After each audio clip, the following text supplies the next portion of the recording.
Okay then, welcome one, welcome all. It's Saturday, second Saturday in a row with a 10 a.m. Eastern start. I didn't think that was legal anymore for the Arsenal. Not for us. It is not, but this is the Richmond Gooners podcast. We are live at Gus's Bar and Grill as always post-game. I am Ryan here with Tom. Hello, hello. And here with Joey. Playoffs? I just hope we can win a game. I do too.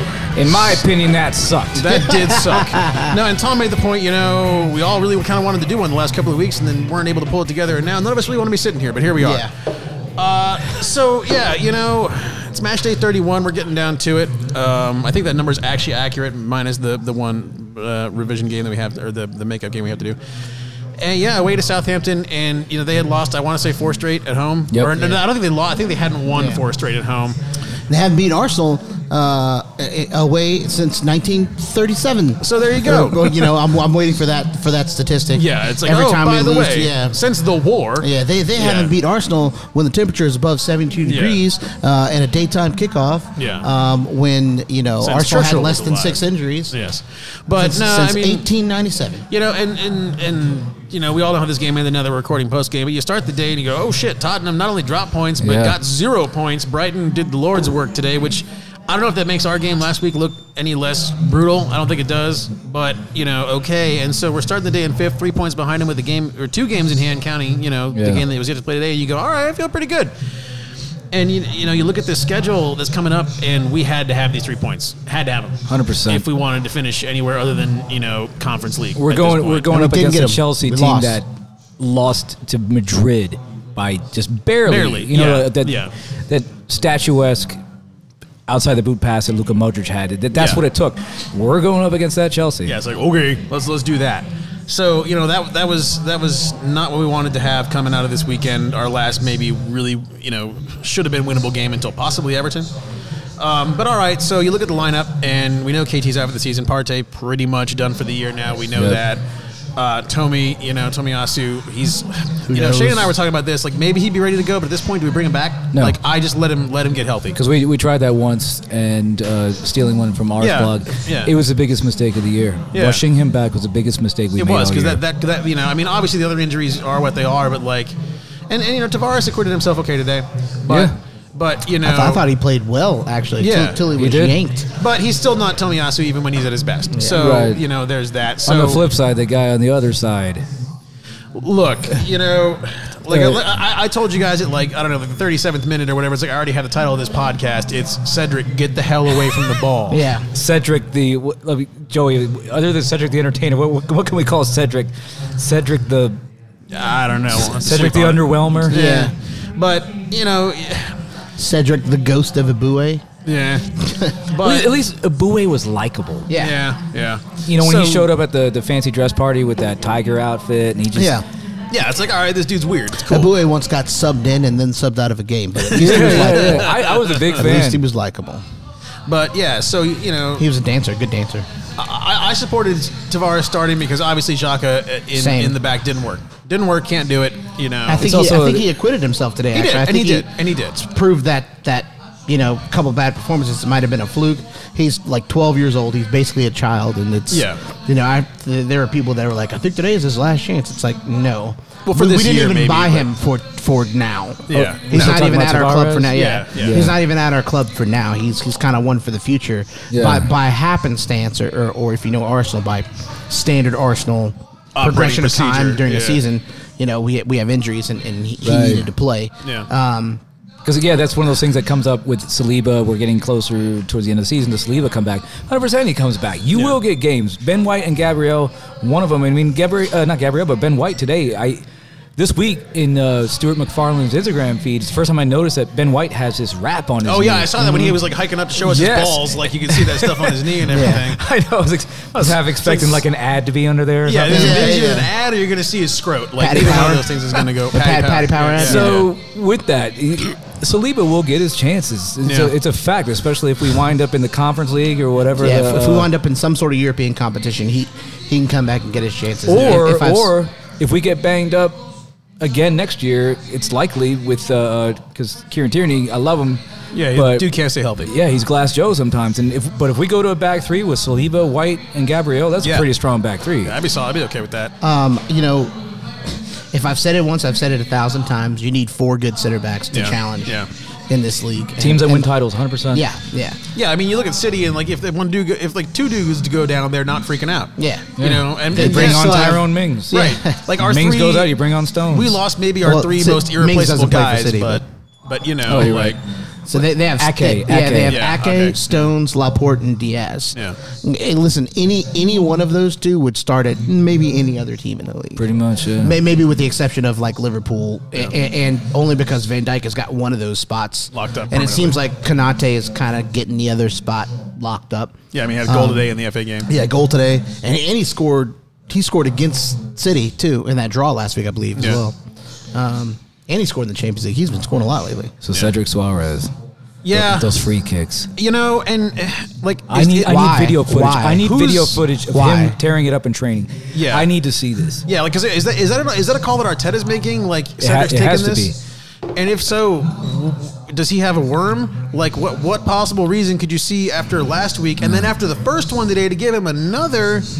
Right. Does he have pictures of Arteta like fucking a pig or something? Right. You would think so. I don't. Why is Martinelli not doing all the set piece work that Cedric is doing?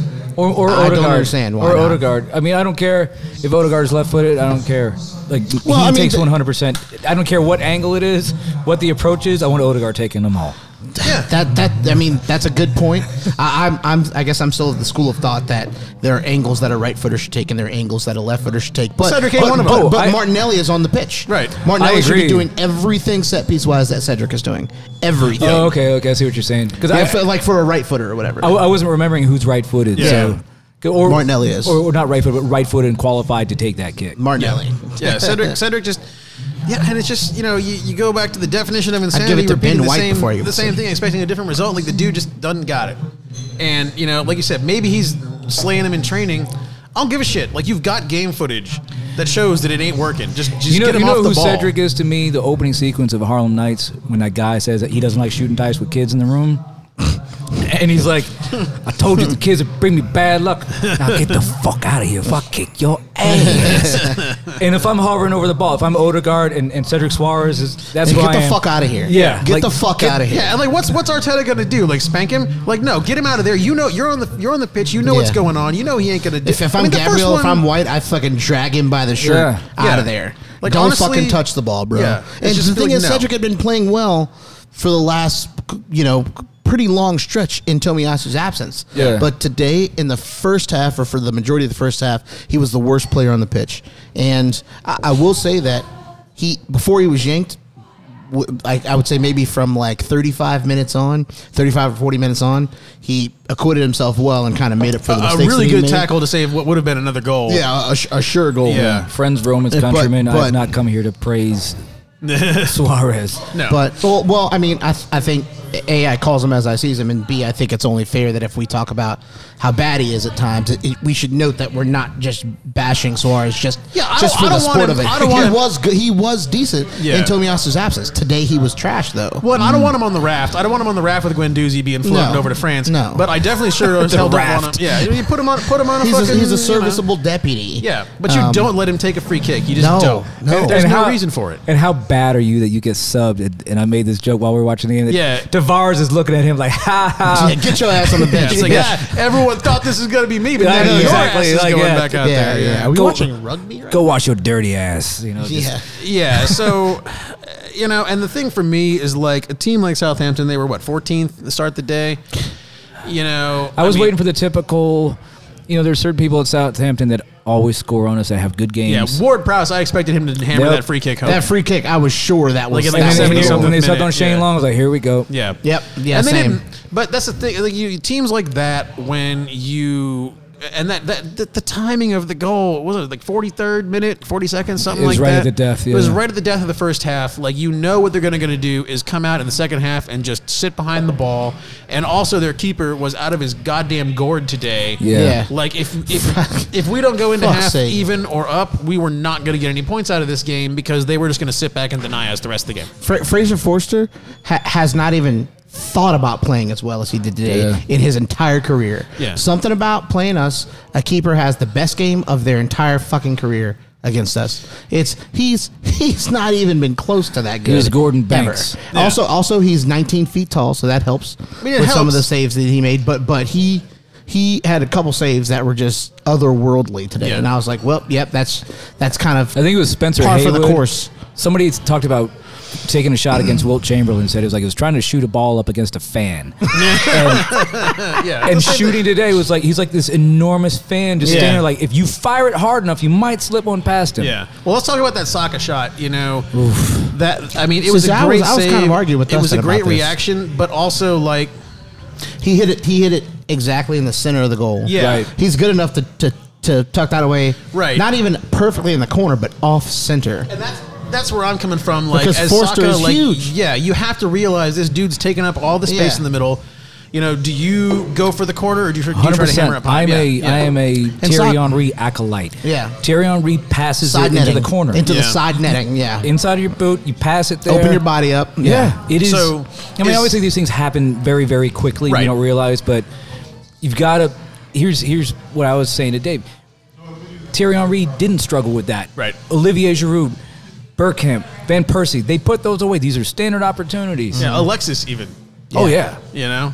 So for us to fire it right at the keeper, and not only like at the keeper, but like he smothered it with both hands. You know? He parried it with one hand. Really quick. It was a very good, quick reaction on his part. But still, like you don't give him that chance. Save. It wasn't a world class. No, it was a good save. He but made you don't two world class saves today. Yes, but like so in that situation, is that because Saka is young? I mean, I don't think Saka lacks belief in himself. Like, I think he thinks he can do it. Is that just like, is that coaching saying, hit it towards the middle, be conservative, make sure it's on frame? Yeah, I think if that was, hey, we're down, just try to put, instead of like, put your foot through the ball. Yeah, instead of like, it was still even at that point. That was early in the first half. Yeah, he side-footed it. Were we still even at that point? Are you sure? No, I want to say that was first half. It was scoreless, yeah. Okay. Well, never mind then. But I'm not saying that could be a general tactical thing, like, hey, put it on frame, make sure it gets in there, and do what you can. Well, I think these things happen so quickly. Yeah.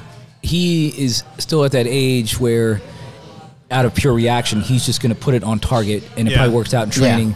Whereas you got to get to that next level where you got like this guy in front of me, or the players I mentioned earlier, Thierry. I hope Thierry calls him or says something and says, look, you've got to have that last little bit to give it. When you're a black belt, you got like the sixth dan, the seventh dan. Mm-hmm. You got to get that last notch. And, okay, you put it on target, but you've got to have that quickness to, like you said, open your body up. And I feel like the Will Smith and King Richard, open up your stance. And, he has to open up his stance. That was also Mike Tyson. Can I read you guys some quick statistics from today's game? All right, do it. Arsenal shots 23 to Southampton's 9. Arsenal shots on target 6 to Southampton's 3. Possession, Arsenal 76%, Southampton's 24%. We were 80-some% in the second half. Good Lord. Passes, Arsenal 653 to Southampton's 208. Pass accuracy, Arsenal's 88% to Saints 60%. Wow. But that's what happens when you let an inferior team nick a goal when they shouldn't have gotten peak one. Arsenal. It's peak Arsenal. Yeah, it's if sad. you look at these stats, I'd bet my whole house that Wenger Arsenal was won this. Right. Arsenal won this Wenger was game. coaching it. Yeah. But if you took the team names off, you say, hey, look at these stats. Which team do you think won this game? Of course. It'd be the team with 23 shots, 6 on target, 76% possession. Well, it's kind of like that Villarreal 88% Bayern Munich thing from this week, where like every it was a fluke.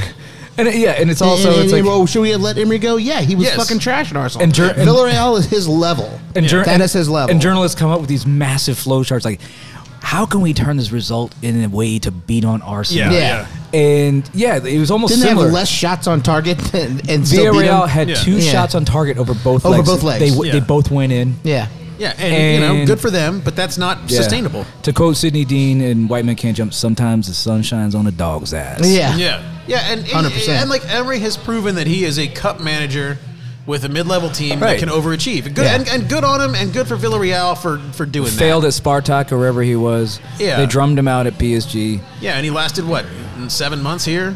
I mean, so, all power to him. I mean, he's the Europa League god with Sevilla. It lasted more like 17 months. And then he was through the whole season. Although I'll always hold it against him when we went up against FC, whatever the steel company is that Roman Abramovich owns that apparently does not supply the steel that the tanks are made out of. But FC sanctions FC, but frozen assets FC. To start Peter Cech is just still unforgivable. Like I feel like Ben Stiller or Jerry Stiller in the Seinfeld finale when it's like. His son is about to go to jail for life, and all he can do is stand up and goes, "How in the hell can you spend $25 million on a Deki Arabu?" Yeah. And yeah, like if I ever saw Unai Emery at an airport, I was like, "Why would you start Peter Cech in the final? At the end of the game, he's getting on the bus with Chelsea. He's getting on the airplane with Chelsea. Why would you allow him to do that?" You know where he's going to go. Yeah. Yeah. Here's a joke for you. No matter how still you've been, he's been stiller. That is true. That is true. Blue steel all the way. So, all right, fine. So that happened. And are there positives we can take away from today? Nope. And I got a lot of shit to say, too. Yeah, no, there's nothing good about this game.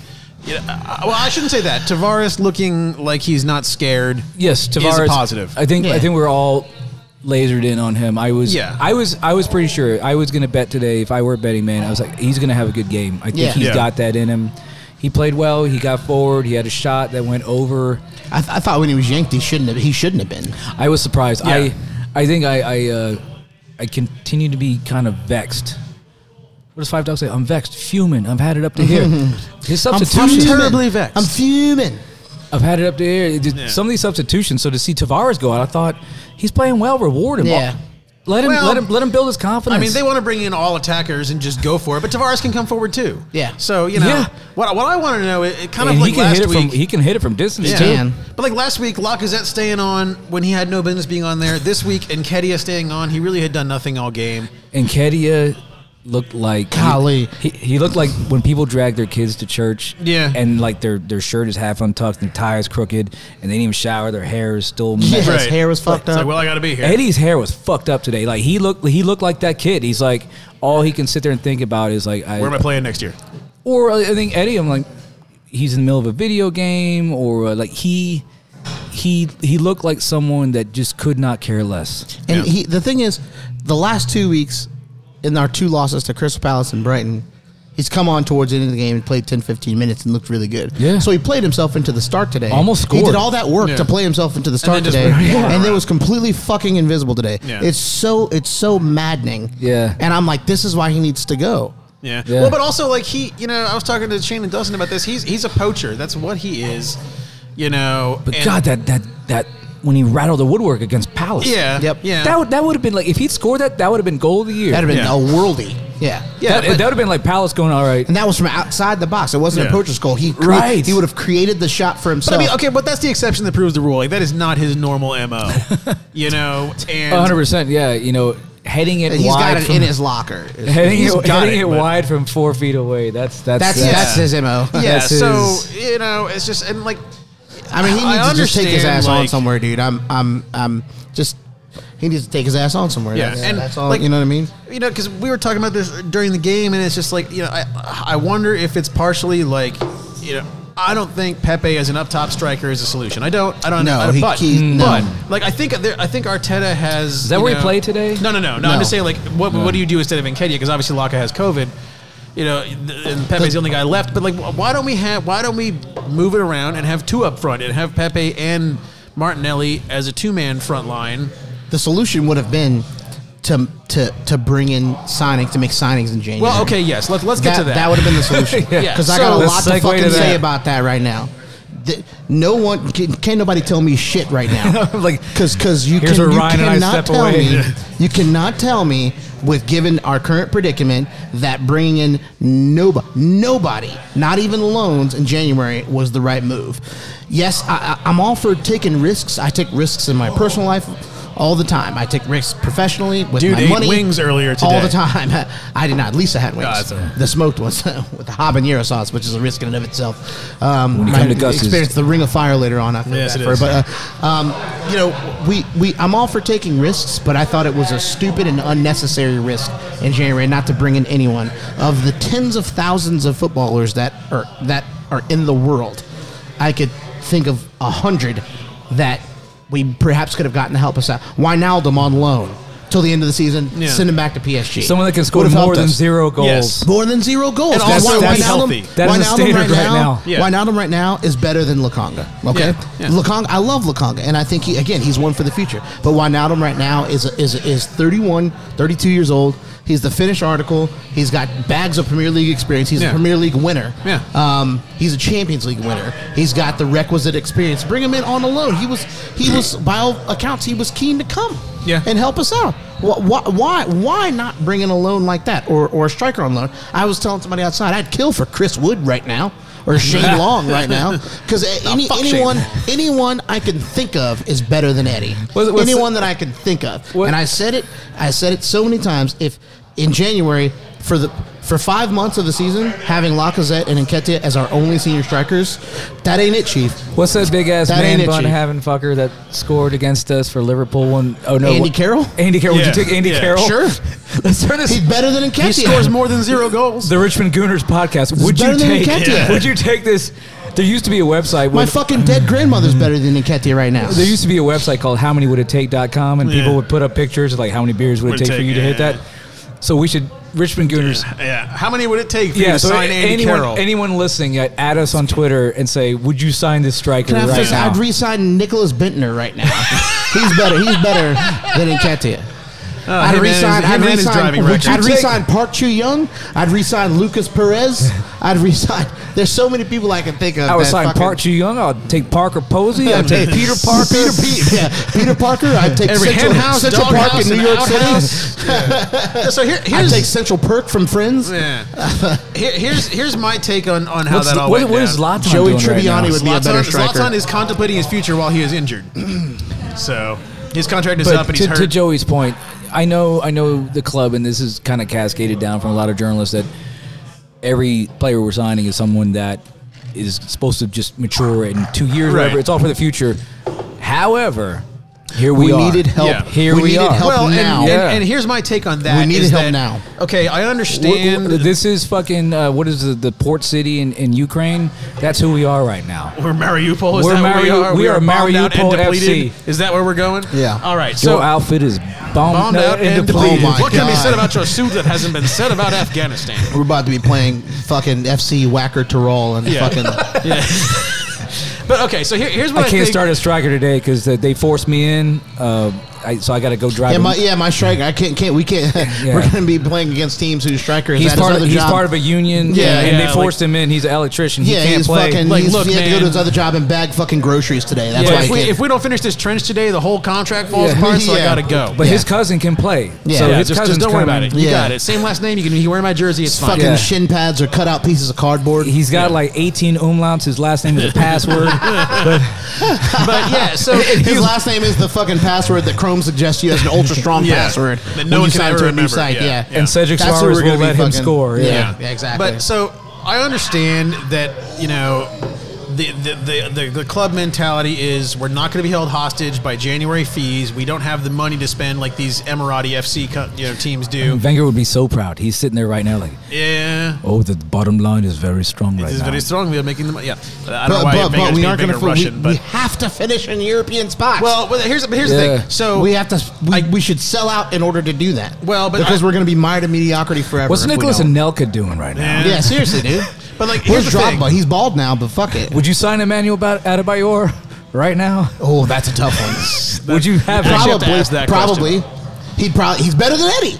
I hate him, but he's better than Eddie. Because here's part of the problem is we keep lumping it in these crosses. We keep to nobody who's taller than 6 feet. Now Eddie can hit some headers. As they were doing, I was like, okay, Eddie does have.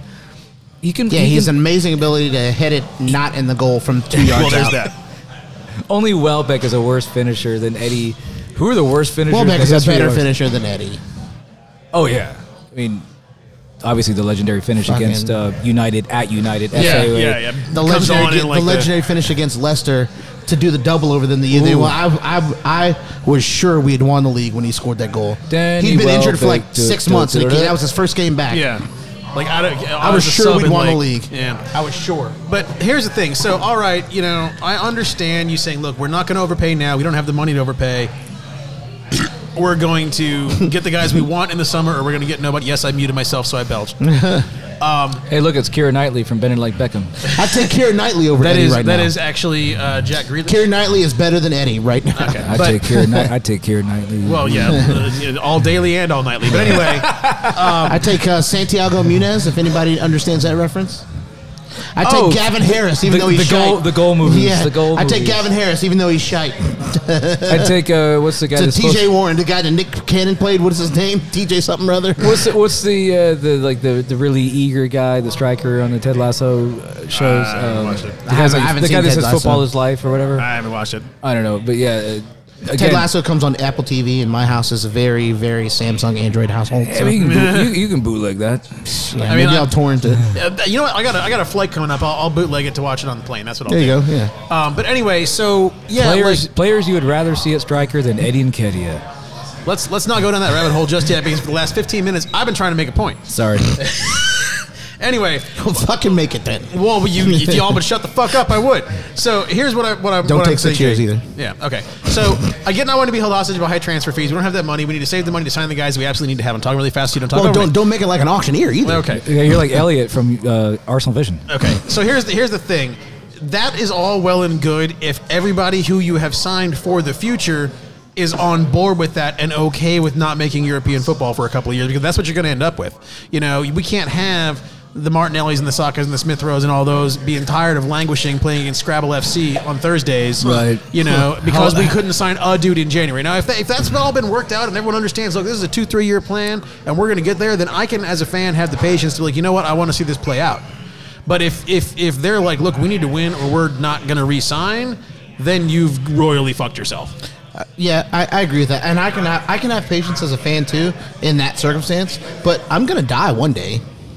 Well, yes. I'd like to see us at least back in Champions League before But that fucking happens. it feels like there is a plan, and we just right now, you know, want to see it happen. You know, we're all Violet Beauregarding it. Or, you know, I want it now, Daddy. Right, and like that's fair.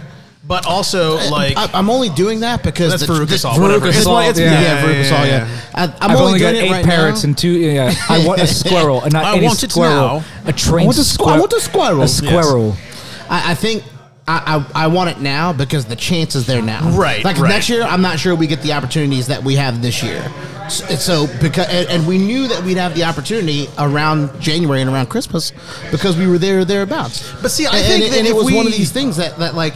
Okay, we might not get this chance for another 2-3 years. But I don't agree with that. I think if we sign a striker and we don't start the year in fucking last place for 3 weeks, I think we're right back in it next year. But who are we going to sign if we don't make European? If we don't make Champions League, right? And that is the question: is can you convince someone else to buy into this project? Yeah. So if, you're going to have to pay extra. So if you think you have the ability to do it, you have to sell out for it now. Mm-hmm. You have to. And the thing is, if we don't get Champions League football, that's when you can raw dog it, Daddy. Yeah, that's the way we say it. I could say like, oh, I wish we had an executive office that was like the St. Louis Rams, and they sold out to win now. We have the same fucking owner as the Rams. They're in Los Angeles. We have the same owner. Yeah, but that is someone who, and we're like the 15th most valuable sports franchise on the face of the earth. Yeah. Right. Well, if there's one thing being an A's fan has taught me is that owners do not understand that the value of your franchise translates into money you have made. Yeah. Like they love to say, "Oh, we're not making money, we're not profitable." Bitch, your franchise has doubled in value since you bought it. You've made money. You just haven't realized it yet. You haven't put it in your pocket yet, but you have profited. And the thing is, our owner knows it can work because he did it with his other franchise. Yeah. And it's one of those things. And yes, it's not necessarily his fault because we have a recruitment team that is headed up by Edu. Yep. And so I place a lot of this at his feet. And if Arteta is as big a part of the recruitment team as I believe him to be, I place a lot of it at Arteta's feet as well. Supposed to be, and we know I'm a fan of Arteta, but this was a foolish and unnecessary risk to not bring in anyone. It was penny wise and pound foolish, is what I was hoping, and we've talked about this before. We talked about it on this podcast a few months ago, and it was like, hey, listen, this is what I think, but I hope I'm wrong. And then a couple weeks ago, we thought we were wrong, and I said, hey, listen, I'm happy to be proven wrong. I said I'll eat my hat. I'll deep fry it with some fucking Frank's Red Hot. And Edu was supposed to be this conduit. He's supposed to be this conduit not only to Brazil, but to South American leagues. South America in general, yeah. So when you were saying like there's hundreds of strikers, my head immediately went like, you could go to find some dude in Argentina. Go to fucking River Plate and bring in some fucking no name. Remember that scene in Game of Thrones where they go to the Unsullied? Yeah. That's what it's like. You go to Brazil and Argentina, you fucking can't swing a dead cat without hitting somebody that can bang in 20 goals in a week. Yeah. Or more than 5 in in 6 months. Or more than 0. I mean, zero in a month. Because we scored 0 goals in January. Let's not forget. The last 3 games we've lost, we've scored 1 goal. I think Lacazette has 4 goals to his name this campaign. Yeah. And he has some assists. He has 7 or 8 assists maybe. But and who knows? I mean, that might be another talking point is if we had said that, all right, here we are, Easter weekend, that Lacazette had 4 goals. Would you, in August, if someone had said that, would you have said, that sounds about right? Or would you say, like, wow, that's a steep drop-off. I did not think that would happen. Well, at the time, Aubameyang was still here, so I would say that sounds about right, because you would assume Aubameyang would have been playing up top the whole season. Right. Yeah, that's true. But even if Aubameyang had gone already at that point, I would say that sounds about right, based on the trend line of his regression, of Lacazette's regression. And I like Lacazette and as a dude. He's changed his game to sort of match that regression. Exactly. Like, he's not just like running around there doing nothing. He's putting in the effort. He's collecting balls. He's getting back. He's holding up the play. Right. He's always been good at that. Yeah, but he hasn't even done that lately. Yeah, well, he hasn't even done that lately. Because the dude is old and tired. Yeah. And he is fucking tired. He's Madeline Kahn in Blazing Saddles. Everything below the waist is kaput. Right? And I've had all the Snitskin groove and I can handle mine, Shotzi. And January. And 4 is my limit on Schnitzengruben. For anyone under the age of 30, there's a movie called Blazing Saddles. Yeah. It could never be made today because there is some racist ass shit in there. There are more N-bombs than on an Ice Cube album, and they're mostly said by white people. You know, here's where like your Mitch McConnells are like, oh, I love that movie. It's like, now you guys are talking my language. Good exactly. I'm not comedy when comedy was comedy. I'm not lying. That movie came on ABC Family once. and this was like 2002. I mean, it had to be heavily censored. And they left the N-bombs in. Oh, no. Oh, dear. And I was like, ABC Family? What family's like? What in the world? Well, they probably left that in, but the part where he was fucking behind the curtain, they cut that out. Yeah. Colonial Whites, McClannicksville, Clanover, they're all like... Clanover. Yeah. And I live on the border of 2 of those things. Clan O'Neill Heights. But you know, and again, if I've said it once, I've said it 1,000 times. I could get behind the vision of the club, and I could even get behind taking a risk. But I feel like anybody who the good Lord gifted with sight and half a brain cell should have understood that Lacazette and Nketiah as our only striking options for half a season. Not enough. It ain't it. No. It ain't it. And the thing is, I think they saw that. I don't think they didn't understand that. I think they said, "Fuck it. Look, we're just gonna do what we got with what we got, and this is our plan." Like ring. Hello, Joey. Yeah, this is Chief. Is this it? No. No, this ain't it. But that's what I don't think they're stupid. I don't think they thought that we could realistically challenge for top 4 with these guys. I think they said, look, this is our plan, and it is what it is. It was a risk. So like I said on Twitter, in January, at that point, the point we decided not to bring in any players and get rid of Aubameyang, we gave up on our season goals at that point. Yeah. We gave up on them. Which we said, hey, we could still try, but we essentially gave up on them at that point. Yeah. And people looked at me like I had 2 fucking heads. And, you know, and it's still there. We could still do it. Well, but we can't at this point. It just, I mean, we can. One of our games in hand is against Spurs. Technically, the game in hand is against Chelsea. So. Or against Chelsea. And whatever. we have United, and I'm pretty sure. Let's talk about the run-up that we have coming up. Even when we have a good squad, like a full-on, everybody that is on the payroll is available, and we go up against Man United, and they are as depleted as... Still not. No. Here's we still struggle. Like, what are we going to do against them next Saturday? Saturday? Let's talk about Have this. they officially hired Ten Hag yet? Yes. They have? Yes, I believe so.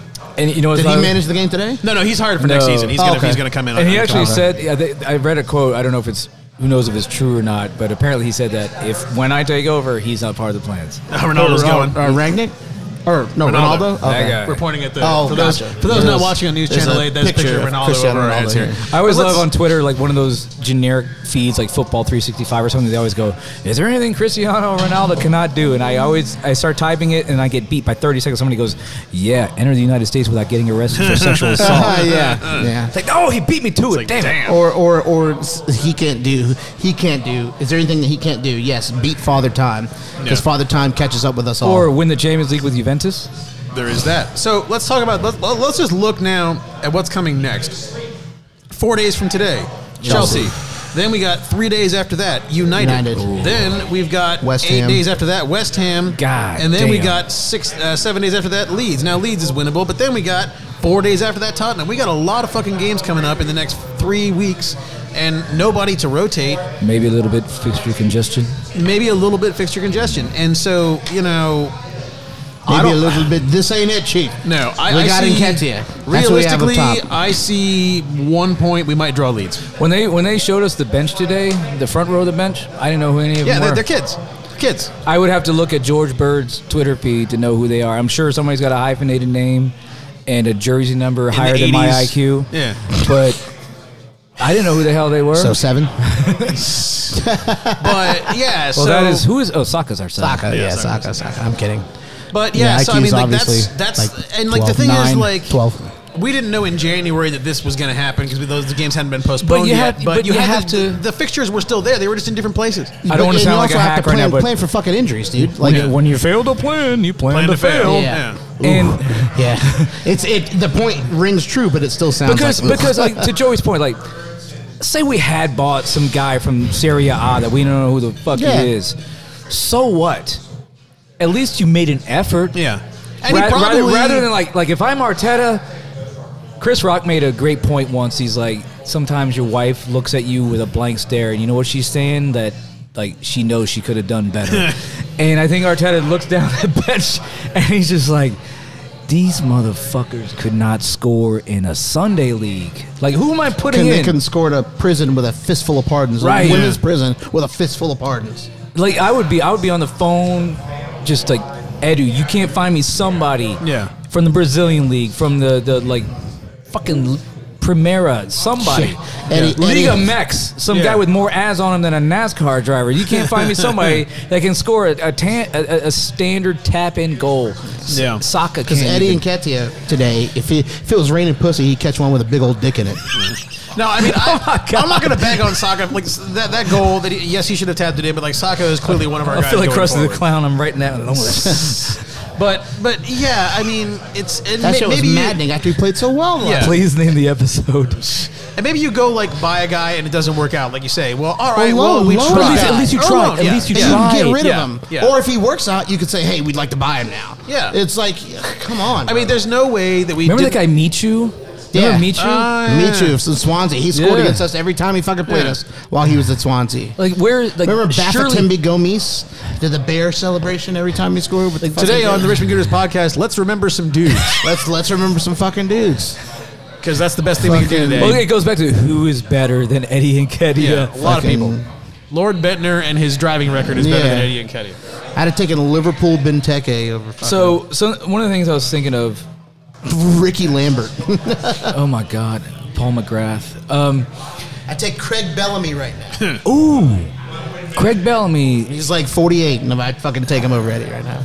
So one of the things I think we really do well when we Wilfred Bonny right now. When we allow Martinelli or Saka to isolate on either side. Yeah, I'm a big fan of that. When Martinelli goes one-on-one, when Saka goes one-on-one, I feel like we should do that all the time. But then the thing is, we can't do rely on children. But dudes have to also be moving around in the box when they do Good that. Point. And that's Good not point. been happening. Because Eddie stands everyone's just watching, going like, "Ooh, look at that!" Yeah, Eddie's like a fucking tree sloth. He's just like, yeah. So that's the issue. Like those things make sense if you have other people moving and creating space and like making things happen. But right now, they're just watching the show. I also got a bit tired of, and finally he did it because I yelled because Odegaard he cuts left, but he tends to drop in a cross. Yeah. Whereas I'm thinking, shoot it.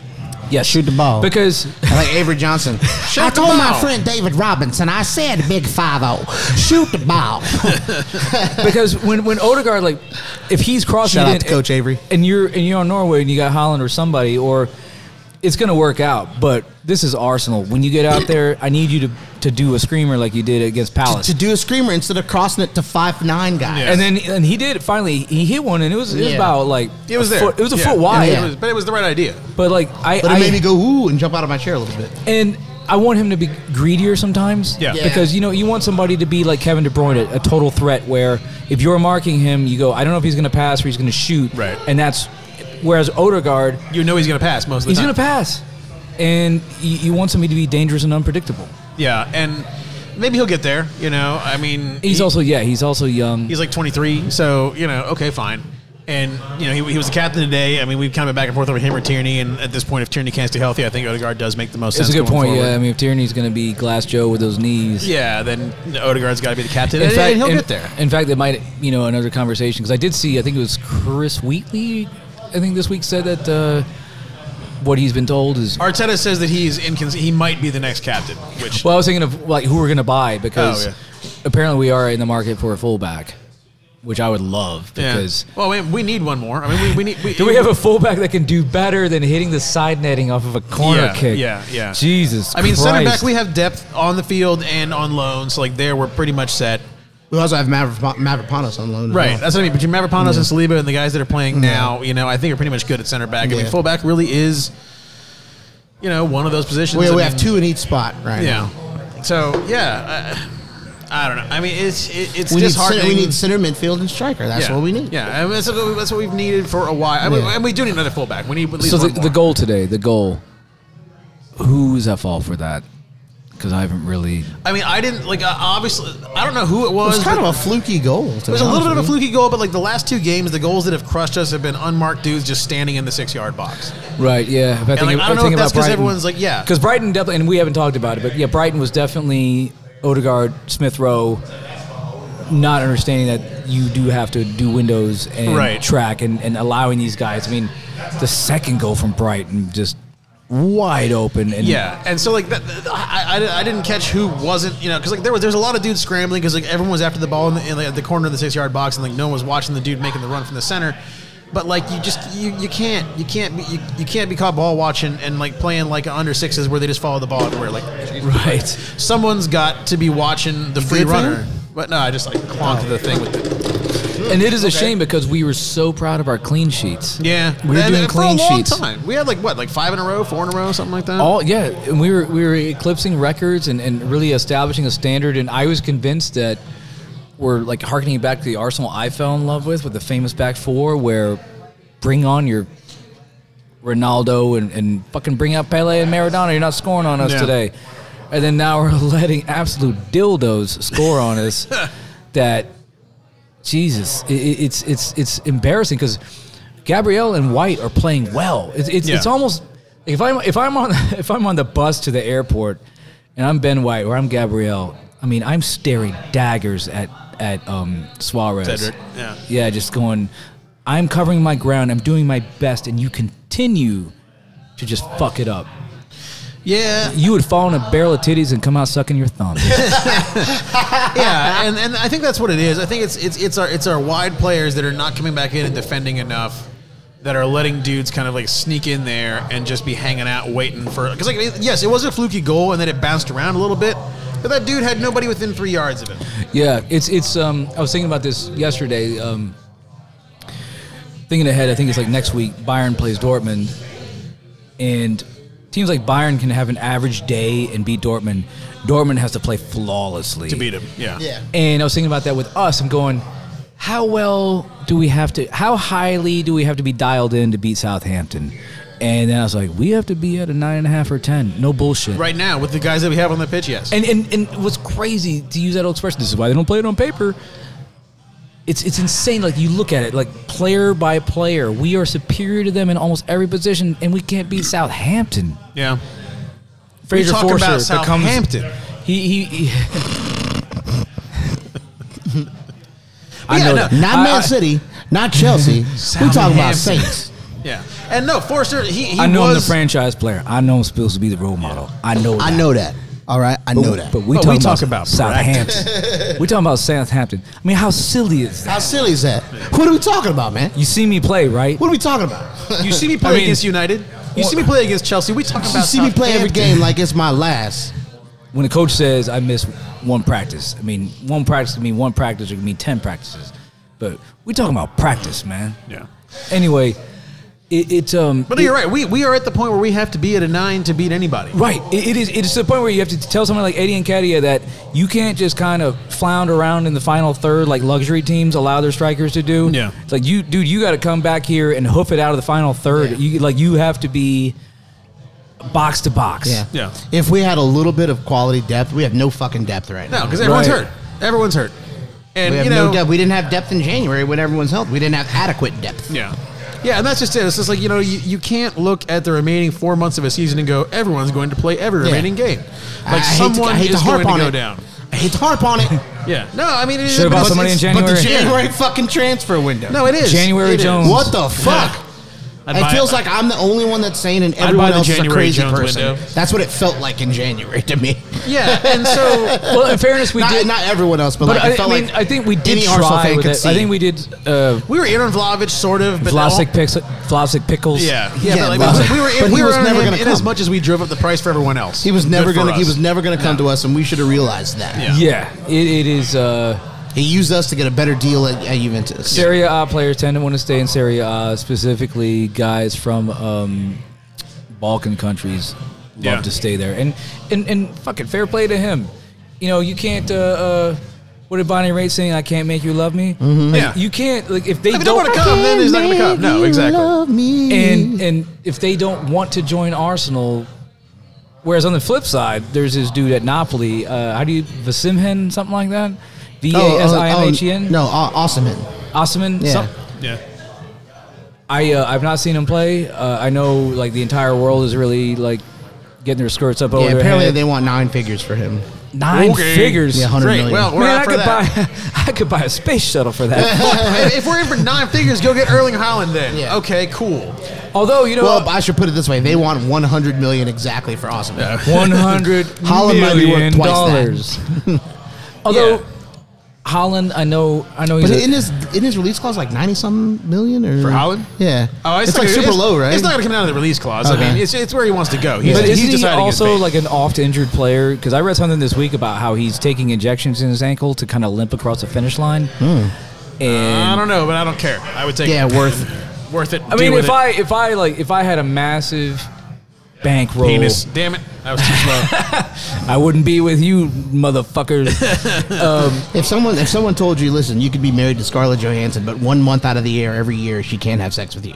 Sure. You put up with that. You put up with that. I thought you were getting ready to say like you had to watch somebody else fuck her. No, she's just unavailable to you. You gotta give me a little more risk than that. Yeah, she's just unavailable for you every year for like 1 or 2 months. I was married. You'd still be like, sure. I was married for 18 years, man. I could do that standing on my head. That's like saying like you were in Folsom Prison. You think you could go to the Henrico Hilton? Yes, I can. Yes, I can. If you could realistically sign, like, let's say somebody handed Arsenal $500 million. Anybody in the world, I'm going with Mbappe is who I would sign. I would sign Mbappe over Haaland. Yeah. Over Haaland, but if 100%. I have $500 million, I'd sign both of them. I would sign Mbappe over Haaland if Mbappe wanted to come. Well, I guess let's not focus on the Mbappe, 500 mil, but like young Frenchman. Who do you think his idol is that he grew up watching? I guess that's true. The main man himself, King TT, whose mom came from Martinique. Yeah. So listen, if we were there, if we were that level of draw, yeah, I think he would legitimately consider coming. But we're not. I think if we were that level of draw, and the fact that that Odegaard is here, Haaland would legitimately consider coming. Yeah. Now you can throw money in anything.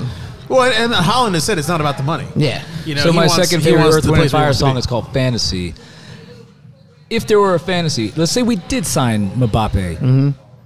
I mean, we're just talking. All right. If we did sign Mbappe, we're just dudes talking. Just talking. If we sign Mbappe, what would he do to Arsenal? Let's just say. If he came to Arsenal, we'd be like, we shocked the world. Yeah. It'd be like me walking out of here with Isla Fisher, like, how the fuck did he do that? Like, he would score 30 goals next year. Some pipe. He would score 30 goals next year. Yeah, because I mean, would he be transformative enough that he would get people like by himself? No.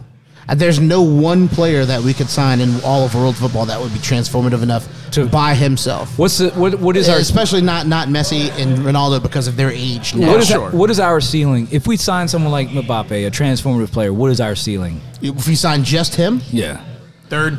I would say second. Maybe second. Yeah, maybe second. If we sign Mbappe along with like 2 or 3 other like pieces, we could challenge for the title. I feel like start challenging. Like if we sign like say like Mbappe, and it doesn't have to be like $200 million. If we sign like Mbappe and like Tielemans and Basuma, one of those guys. Yeah, Basuma and like a backup fullback. Yeah.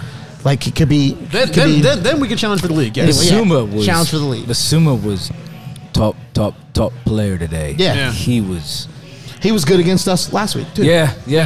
He's just so solid. He gives you a 7+ out of 10 every week. Because it was pretty much him and Sambi when we were like getting ready to sign that last piece, like, and like I'm not displeased with Sambi, and we probably spent less on. I'm sure we spent less on than we would have on Basuma. And Tielemans is fucking quality as well. Yeah, I think he might go to United actually. Yeah. I've read that he's available for 25, and 25 is I'd buy him and give them a $5 million tip. Yes, that is like if you go to a steakhouse and somebody's like, you can get a fucking 12-ounce ribeye and a baked potato and a beer for $18. I'm like, man, I'm getting 3 to go. I'm taking them home. I'm gonna call everybody I know and say, come down here and figure out how this shit actually 25 works. for Tielemans is a bargain. Yeah, that is a bargain. Absolute fucking bargain. Because we sold Iwobi for 17. Yeah. I thought that was 25. Didn't we get 25? No, we sold Iwobi.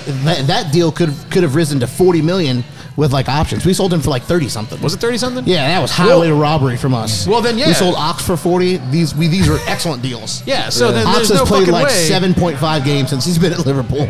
Yeah, then there's no fucking way that he's not worth twice that. Yeah, and like that is the type of signing that we should be going after. Basuma, and honestly, I'd pay 40 or 50 for Basuma. Oh, he's well. He's the real deal. He's the real deal. He is.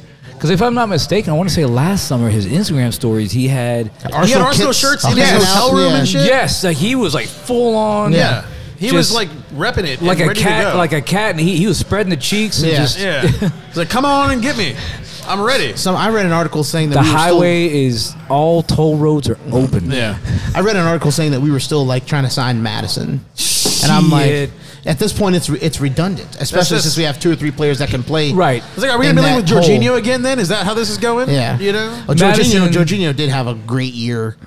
I know, but the point is, we keep getting linked with these guys that we're not going to sign. Yeah, exactly. 30. Stop it. And Jorginho is not an Arsenal player. No, he's not.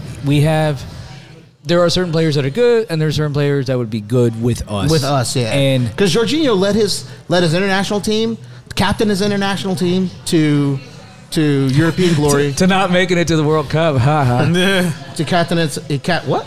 Italy didn't make the World Cup. Oh yeah. Because Jorginho chose to be Italian rather than Brazilian. Yeah. Well, he captained his team to winning the Euros, and he captained his club team to winning the Champions League. That's a good year.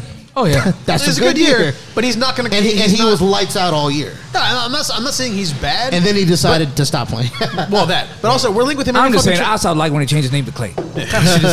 His name is Clay. No, like the thing is, like we're linked with him every goddamn transfer window. It never happens. Yeah, just stop it. It's not going to happen. Yeah. Whether it's good or bad, how about this? Whatever. It's not going to happen. Was it Sebastian Frey all over again? Yeah. And we always get linked with Benzema. I gotta say, for the last 10 years since he was 18, we've been right now. Oh, I would 100%. Would you take him? Yes, he's not fucking coming. He's top 5 in world football at his position right now. I'm going to the airport right now. Like he landed at O'Hare. Like Tom would suck his dick the whole ride back to London Colney. And get his rusty trombone all the way back to London Colney.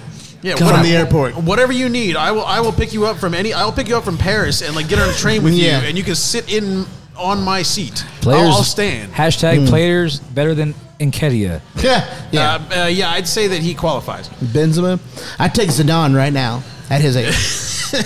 Well, at least he can out muscle a dude. I take who we've been linked with is Marco Asensio, 100%. I'd take him and move him to striker. Yeah, I mean, why not? He had that horrific injury like 18 months ago. Who's the central midfielder for Madrid? The holding midfielder. The holding midfielder, Casemiro. Casemiro, that's the one. Probably maybe the best in the world at his position. Madrid's not going to do him the and exception Conte of and N'Golo Conte are like top. Casemiro, that is my Alyssa. Yeah, that is my Alyssa Milano. Yeah. Elizabeth Shue. The thing is, Madrid is horny for midfielders. The fact that we managed to get Odegaard from them was a minor miracle. They're not letting any of those motherfuckers go. We managed to get Odegaard, and they kept Ceballos. Talk about the wrong decision. Yeah. That's true. Well, I think them keeping Ceballos is more of like a nobody else wanted Ceballos. Yeah, but they could have like not. I don't know. I mean, it seems. I don't know how many people were beating down doors trying to get Ceballos. Yeah, that's true. But yeah, I mean. It's dire. It's dire, and I feel like we're gonna be lucky at this point to be playing Scrabble FC on Thursday. Gabby at Bon Lahore, I'd take over right now. I'm trying to think of like obscure Premier League striker. John Carew, I'd take over. I would take Emil Heskey, and he doesn't even score goals. He and Michael Owen were lethal for England, man. Now here's an interesting question for y'all. I would take Michael Owen right now. Him and his goofy ass resume on glossy paper. Exactly. He was a great player. He's a terrible pundit, though. Would you take Alan Smith from Man United? Remember him with the Billy Idol platinum blonde hair? Alan Smith played for Arsenal. There's two different ones. Oh, okay. So there's Smudge, who played for Arsenal, and then there's the Alan Smith that left. He left Leeds to go to Man U. Who's like a terrible Man U striker. Like I would take Mambarem Doof over Eddie Nketiah right now. Bebe, was that his name? Bebe, yeah. I'd take Kiko Makeda over fucking Eddie. He saved United a couple times that year. So here's a question. If it comes down to the last week of the season and we are fighting for 6th, do you throw that game to avoid all that bullshit, or do you try to win it and get in the Conference League? I don't want Conference League. I don't want it either. No, it's not worth anything, and it's just going to make you get. It's another chance for our players to get hurt. But at the same time, I would bring guys back that need playing time. That is playing time. Yeah, I would evaluate if us choosing to not participate, what the financial penalty is versus I'm not saying choose not to participate. I'm saying fucking put out we can decline the invitation, right? Well, I don't even mean that. I just mean if we win this, we get Conference League. If we don't, we don't. Do you play academy kids and say fuck this shit? Oh, right. Because probably. Didn't Liverpool have some competition that they were supposed to play in, and they also sent a bunch of kids with 88. They got like in trouble or whatever. Yeah, because that's more or less your way of saying that we're throwing this match. Yeah, I don't give a shit. But like, do you take that penalty and say fuck this rather than having to bus it to Azerbaijan? I would. Yeah, fuck it. I'd definitely play kids that game. Yeah. Because I mean, like, there's no benefit. Like, they invented that to just create more money. Yeah. Which for Sky and those people, it's not really gonna. I mean, there's not that much of a payout for a team. And realistically, who's watching that stuff, man? Nobody. No, I mean, like, could we even get it in America? Probably not. No, it is gonna be full on. Like, we're gonna have to buy like a subscription service or something. Yeah, we're gonna have to get on the roof with a satellite, and we're gonna like fucking be overhearing. Yeah, like one of us brings a laptop, we just huddle around it. Like, there's no way that shit's on TV. Yeah, it's gonna be like Cyrillic writing on the URL. and who can read Russian? Yeah. So only Russian commentary. Well, homeboy with the misconnection. That's true. He might. Yeah, he might. So yeah, I mean, I want to say I hope that's not what we have to look forward to for the rest of the season, but it's kind of what we have to look forward to the rest of the season. Is what happens to 6th place. We kind of glossed over, but like, yeah, okay, we got Chelsea, we got United, Leeds, Chelsea, United, West Ham, Leeds, Tottenham, Newcastle. Do we stand a chance against West Ham? I don't even think about it. No, I mean West Ham, who just were outstanding the other night against Lyon. Yeah. Again, that is a derby, so you never know. Yeah, and the same thing with Chelsea. Honestly, same thing with Chelsea and Tottenham. Is no matter how bad we are, or bad they are, good we are, good they are, it's still a derby, and we still kind of get up to play them. There are enough players at our club that understand what those games mean. Oh, they understand but can they act? Can they actually do anything about it? Because we let Palace come in, or no, we went away to Palace, but we let Brighton come in and boss us. Yeah. So we got bullied by them. If we play, and the thing is, we looked like ass for the first whatever minutes against Palace, the first 60 minutes or so. Because I like to, one of my pet expressions, like, if we play them 10 more times, how many will we win? Right. If we went up against, depends on how often Wilfred Zaha goes down faster than Lisa Lampanelli in the NBA locker room. That's every single time he's out there. If they ever made a statue of him at Crystal Palace, it's him. He should be laying on the ground. No, it's him sitting there, and then like he slaps. He's like a 2-year-old toddler having a tantrum in the grocery store. Yes, it's like he's watching whatever kids watch, and you switch the station, and they pound the ground. Yeah. And he does it, and the worst part is he gets rewarded. He He's above Sterling with penalties that he's awarded. Yeah, I think it's only Vardy and Sterling are above him. And Vardy, I can see history. At least Vardy won. I mean, at one point when Vardy was prime, he tries Vardy, to score the goal. Yes, Vardy one-on-one. He tries to score the goal. Vardy at one point was like the most lethal one-on-one player in the league. Yes. Like if you're a goalkeeper and you're one-on-one, you just want to go fuck it. Yeah. Yeah. He's left-footed, right-footed, top bins, whatever. He will score. Zaha will fish. If Zaha is one-on-one with the goalkeeper, he's going to fish for the penalty more than trying to score. Yeah. Yes. Well, and here, you know, I feel like Danny Dyer in that famous rant, and he just finishes with twat. He sat there with his trousers up. If you've never seen it, Danny Dyer, I forget what it was, like some morning show. Yeah. And he's talking about Jeremy Corbyn. Goes, was it Jeremy Corbyn? Yeah. And then it's like he was finished, and they put the camera off, and he just goes twat. And so anyway, but talking about calls, let's finish up with this. Man, what did you have to do to earn a yellow card today? Oh man, take out a knife and stab someone. Yeah, I think. And then, you know, admittedly, did he give any yellow cards? He gave one to us. One, okay. For when we broke up that attack, and like that, admittedly, was a yellow card offense. Sure. But so were the 7 before that were allowed to go fly. I mean, the one where Saka, some dude flew in on him with both his legs in the air. Yeah. You know, got nothing of the ball, and like, did he break his leg? No, but could he have? Yes. I think you had to take out a knife, shoot someone, take out a gun, take out a knife, stab someone, take out a gun, shoot someone, or take out your dick and brutally I was just gonna say the and last 8 thing is take out your dick. Yeah. Live, like those were yellow card offenses, not red, not red. Not red. No. Instagram Live. The guy dies after you stab him, then it's a red. Yeah. Then we know. And then at the same time, there was a point where they cut away the crowd, and some lady in row 1 is asleep. Oh yeah. And you go just like, man, what the totality of the shit show. She that was putting in today. more effort than Eddie and Ketty. Yeah. And that's also, I want to give a shout out to Will Adams. He lost his grandfather this week. Oh yeah. You know, our condolences to Will. Yeah, our condolences. And his family. That was on my heart, man. If you know Will, you know he's a lovely guy, and he owes a lot of his sporting allegiances to his grandfather. To his grandfather, so. So yeah, we're thinking about it. We're all going to have to go through it at some point. So you know. Yep. So, on that note, you know, the season has not been what we wanted it to be, but, you know, given that we started so badly, the fact that we're even talking about a chance to do things here, honestly, it could have been worse. That's how I'm going to spin this to justify not drinking myself into the grave tonight. It's dire, but it's what it is. So, anyway, next up, it's Chelsea. It's Wednesday. Please, God, help us make something happen. Help me, Tom Cruise. Help me, Jewish God. Help me, Jewish God, yes. But until the next time we're together, I'm Ryan, here with Tom. Bye. And with Joey. Save me with your witchcraft. And there we go.